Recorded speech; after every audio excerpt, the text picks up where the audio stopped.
Siz ham menga o'xshab uyg'ur manti qilishga qiynalyapsizmi? Unda bu videoni aynan siz uchun oldim. Kameraga yaqinroq o'tiring, yana bitta zo'r layfhak bilan bo'lishib ketaman.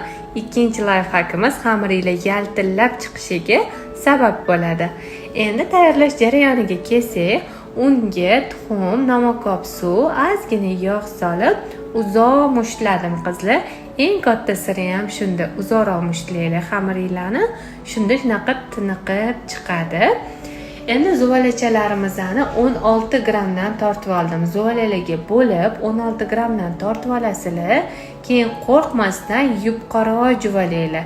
Yupqa juvalangan xamirlarimizni ichini to'ldirib qiyma sovalamizda.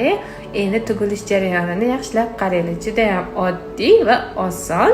Zubochiskani olib, kiyimni tikkandek shuni tikib tashlaymiz. Bo'ldi, qarabsizlarki, shunaqa chiroyli mantilarimiz tayyor bo'ladi.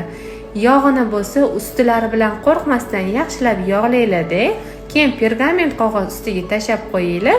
Mantinglar sochni ustilari qotib ketmasdan pishadi. Yoqimli ishtaha. Bir marta tayyorlab ko'rsanglar, keyin menga aytasizlar retseptni har qatda osonligini.